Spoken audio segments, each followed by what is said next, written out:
सबसे पहले आप क्या करते हैं कि माई एसक्यूएल आप स्टार्ट करते हैं तो पासवर्ड पूछता है। पासवर्ड देने के बाद आप पासवर्ड देते हैं। अगर नहीं होता है तो आप सिंपली एंटर प्रेस करके आ जाते हैं। तो पहला काम आपका यहाँ पर ये है कि in which database you want to work, और and if you know this कि इसमें मुझे वर्क करना है, then apply the command use the database. और अगर आपको पता नहीं है किस डेटाबेस में आपको काम करना है, so just apply the command show databases and semicolon.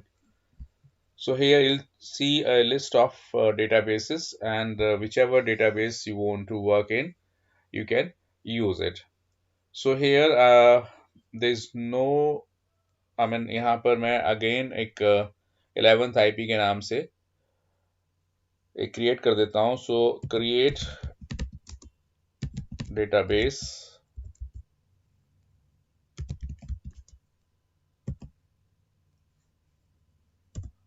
IP 11th, and database is created now. So again, if you say show databases,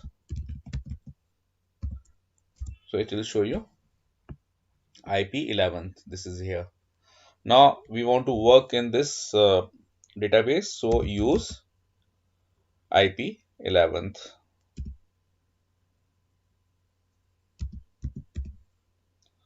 Use IP 11th. So database is now opened. And now see how many tables are here. Show tables. And see there is no table at all. So जैसा कि मैंने पहले बोला था कि हम यहाँ पर टेबल क्रिएट करना जा रहे हैं. Create table. टेबल का नाम मैं देता हूँ IP table. IP table. Then उसके बाद हमें फील्ड का नाम देना पड़ेगा. सो यहाँ पर मैं देता हूँ ID of type integer and 4, then name of type character, say 25, then date of birth of type date, and then class of type character of 5, and then section, so section of character 1. So here the structure is this, semicolon and printed. So as soon as you press enter, the table is created. And what is the structure of this table? You can see using describe IP table. IP table and semicolon. Now see, this is your table, and here we want to enter the data. तो पहला आपको data देना है ID, दूसरा देना है name, तीसरा date of birth, and चौथा क्लास, एंड देन सेक्शन. तो क्या कमांड है? इंसर्ट इनटू, टेबल का नाम क्या है? IP table. Insert into table and then values. ID जो है इंटीजर टाइप है, सो मैं यहाँ पर देता हूँ उसे 100. देन उसके बाद नेम के बाद से मैं करता शिवानी, और उसके बाद मैं देता हूँ डेट ऑफ बर्थ. तो इसमें जो है 2004-05.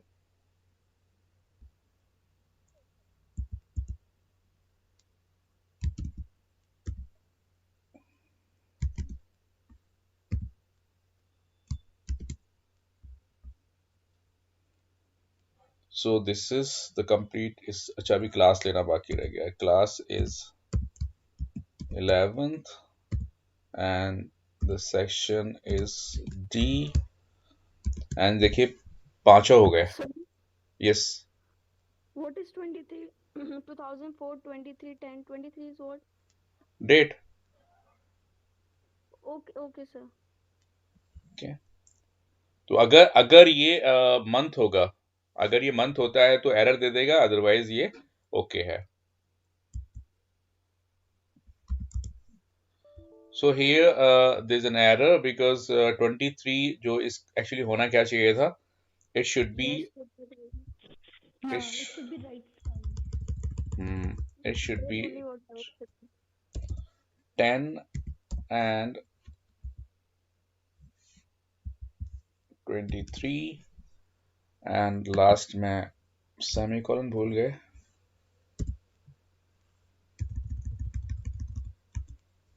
And here this is. ओहो, क्या इशू आ रहा है? ओके, इशू आ रहा है. This is the issue.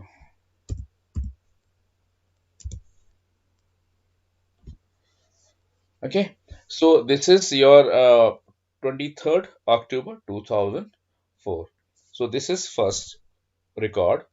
तो अगर आप इसको देखना चाहते हैं, you simply say select all मतलब asterisk from IP table.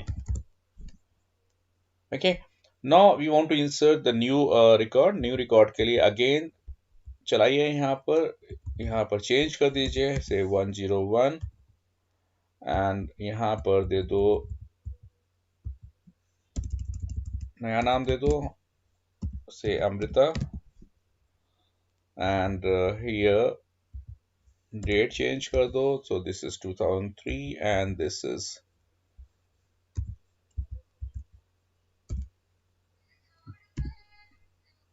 and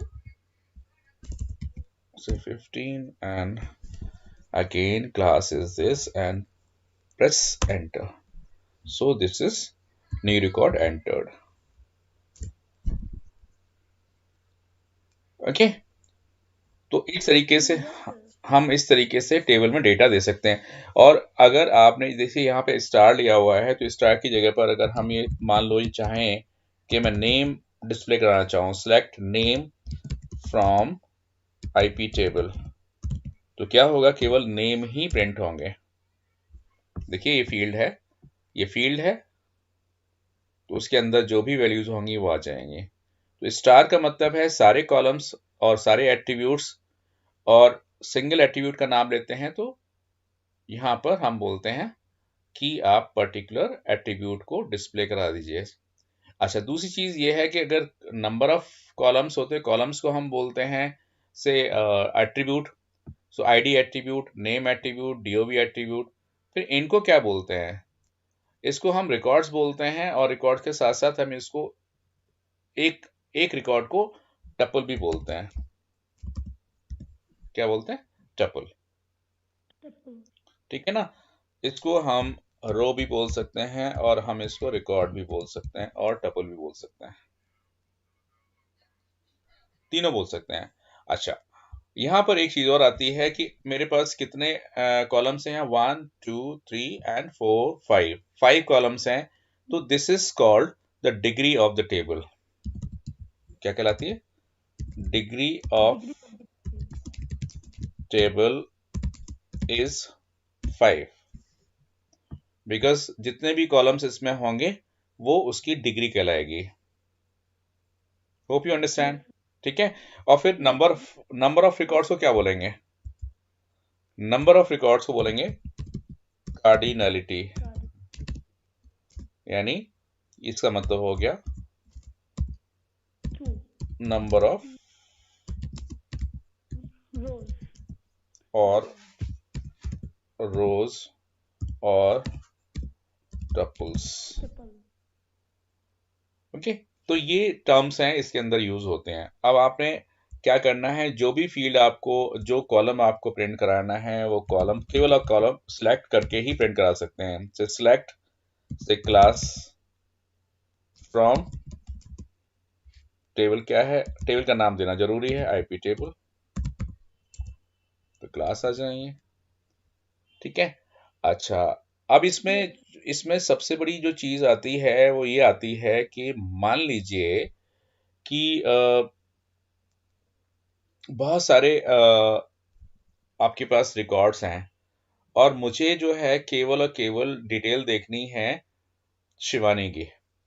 तो शिवानी की डिटेल मैं कैसे देख सकता हूँ? तो शिवानी की डिटेल देखने के लिए या तो मैं शिवानी लिखूं, या उसका आईडी यूज कर सकता हूँ, या इसका डेट ऑफ बर्थ भी यूज कर सकता हूँ. लेकिन डेट ऑफ बर्थ इसलिए नहीं हो सकता कि डेट ऑफ बर्थ हो सकता है कि 23 अक्टूबर किसी और की भी हो. तो जो यूनिकली जो उस पर सेट है वो आप यूज कर सकते हैं। तो मैं कैसे शिवानी का ही डिटेल प्रिंट करूं, तो उसके लिए क्या करना होता है, सेलेक्ट डिटेल का मतलब एस्टेरिस्क फ्रॉम आईपी टेबल। अब यहां पर आपको एक चीज और यूज करनी है और नोट कर लीजिएगा, this is called where. Where name is equal to, जैसा शिवानी का आपने नाम दिया है वैसा ही आपको सर्च भी करना पड़ेगा, जय शिवानी। इसका मतलब ये है कि प्रिंट करिए पूरी डिटेल आईपी टेबल से जहां पर कि नाम है शिवानी। तो जैसे ही मैं एंटर करूंगा तो शिवानी की डिटेल आ जाएगी, ठीक है। या फिर मैं ऐसे भी कर सकता हूं कि नेम की जगह पर मैं आईडी यूज कर लेता हूं। आईडी इज इक्वल टू, अब आईडी तो न्यूमेरिक है, ID is numeric integer type है, तो मैं कोट्स में नहीं लगा सकता। तो मुझे क्या करना होगा, अगर मैं कोट्स में लगा दूं तो क्या होगा, चल जाएगा, और अगर नहीं लगाऊं तब भी चलेगा।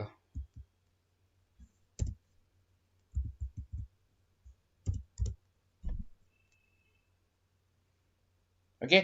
लेकिन जब कैलकुलेशन वगैरह करेंगे, कैलकुलेशन के टाइम पर आपको कोट्स यूज करने की जरूरत नहीं है, इस चीज का आपने ध्यान रखना पड़ेगा, राइट। तो यस यहां सर। यहां पर आपने क्या देखा कि मान लीजिए आपको कोई रिकॉर्ड इंसर्ट करना है, तो आप इंसर्ट कर लीजिए, यानी इंसर्ट इनटू से।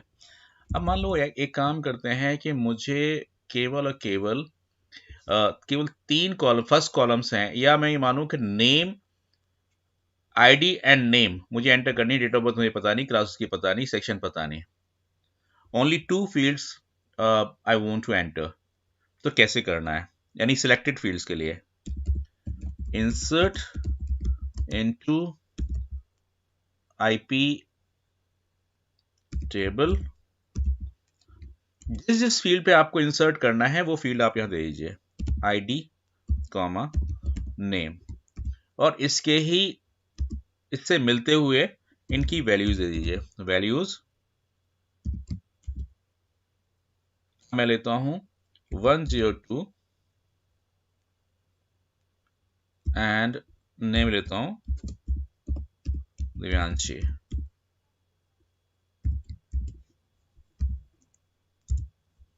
देखिए, अब जब मैं इसको प्रिंट करूंगा तो आप ये देखेंगे 3 कॉलम इसके खाली रह गए।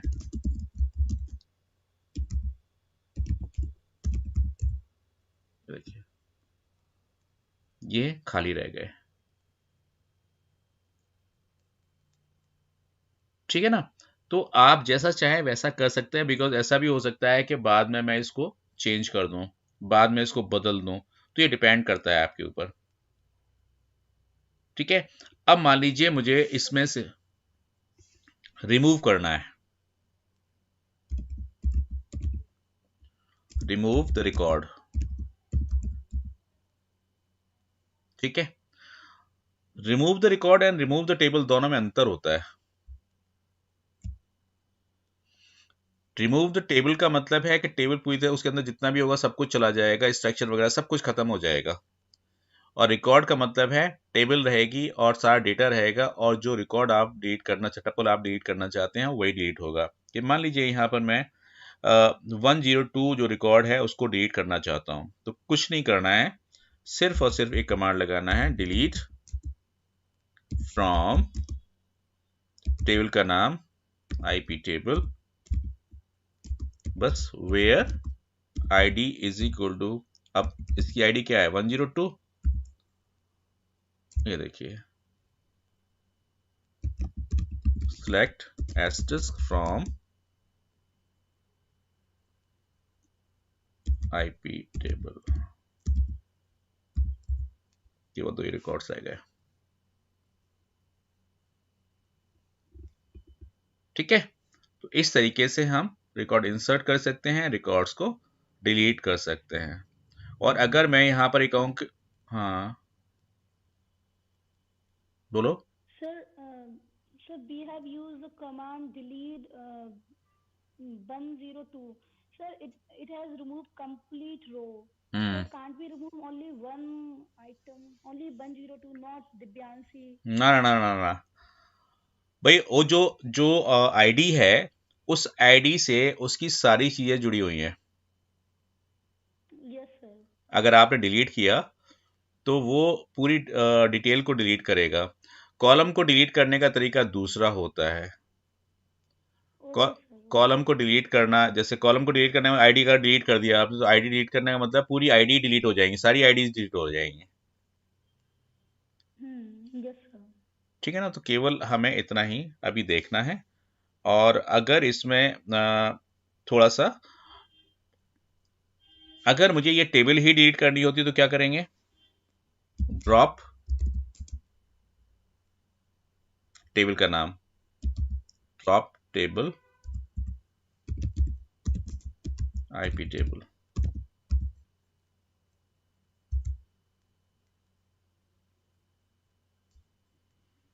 अब यहां पर देखिए टेबल है ही नहीं, शो टेबल्स, इसमें कोई टेबल है ही नहीं। तो हम अगर बाहर जाएंगे तो हमें पता चलेगा इसके अंदर कोई भी टेबल है ही नहीं।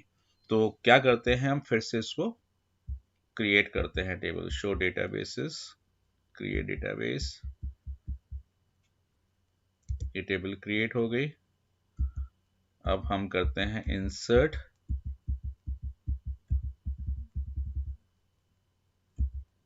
कैसे इंसर्ट करना है? इंसर्ट इनटू पहला रिकॉर्ड,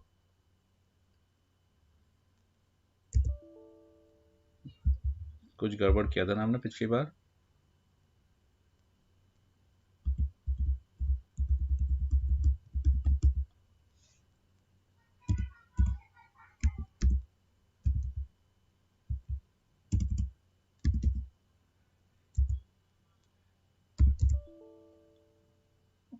गड़बड़ हमने किया था, डॉट लगा हुआ है, आप yes, आपने 100 ये 100 के बाद डॉट लगा हुआ है।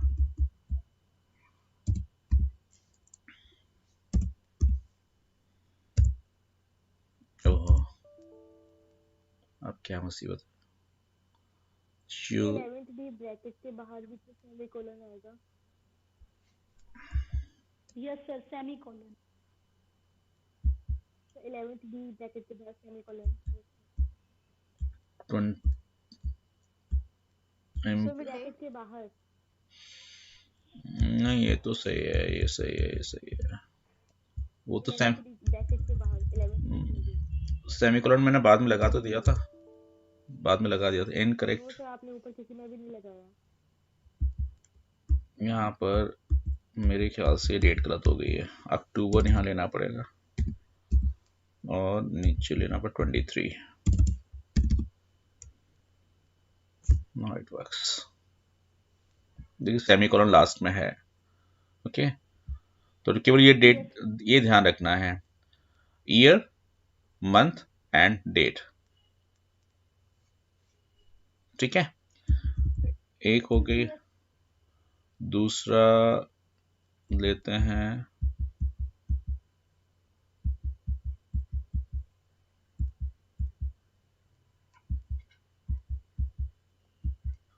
एक और रिकॉर्ड देता अमृता।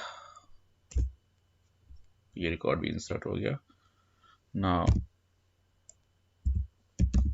select all मतलब asterisk from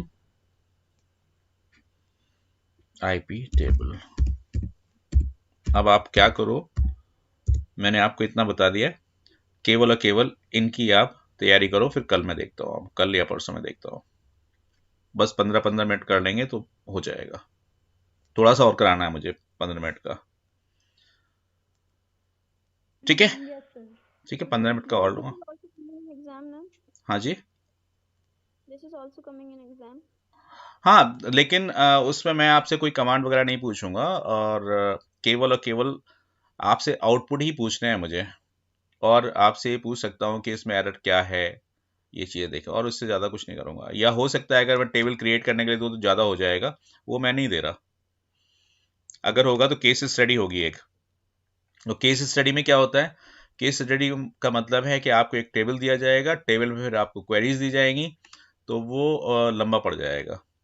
इसलिए मैं केस स्टडी नहीं दूंगा। केवल और केवल आप जो छोटी मोटी जो चीज़ मैंने आज आपको बता दिया या लास्ट टर्न बताया था या आगे बता दूंगा, तो वो केवल आप पढ़िएगा, इससे ज़्यादा कुछ नहीं। इसमें जो क्वेश्चन आपका आएगा, क्वेश्चन पेपर होगा, उसमें जो फर्स्ट क्वेश्चन है उसमें 21 क्वेश्चन ऐसे हैं जो ऑब्जेक्टिव टाइप हैं, जिसमें से आपको केवल 15 करने हैं। ठीक है। और यस सर। ऐसे ही दो केस स्टडीज हैं, दो केस स्टडीज में आपके 5-5 क्वेश्चंस हैं, उसमें से आपको 4-4 क्वेश्चंस करने हैं। तो इस तरह से कई सारे ऑप्शंस हैं, तो मुझे पता है कि आप लोग अच्छी तरह से कर लेंगे। Yes sir. ठीक है। Any other question? Yes sir. फिर सर चल। हम लोग को जी कुछ सर। हाँ बोलो। थ्योरी बेस्ड क्वेश्चन तो साइबर, मतलब आपने क्लास में बोला था साइबर के ऊपर आएंगे। थ्योरी बेस्ड क्वेश्चन मतलब हमें उसका आंसर लिखना होगा। वो साइबर बेस, चलो मैं उसको भी अगले उस पीरियड में डिस्कस कर लूंगा, ज़्यादा नहीं है वो भी। मतलब ये है कि साइबर क्राइम है ना, तो साइबर क्राइम कौन कौन से होते हैं और साइबर सिक्योरिटी क्या क्या होती है और साइबर सेल्स क्या होती है, इनके बारे में डिस्कस करना है। तो आप जरा बुक में थोड़ा सा पढ़िएगा, फिर मैं बात बात करता हूँ आपसे। Okay sir. ठीक है ना, उसमें घबराने वाली कोई बात नहीं है। यस सर, बेसिकली अपने एक्सपीरियंस देने हैं ना उसमें। हम्म। हम्म। Okay sir. ठीक है। Yes sir. बाकी जो हम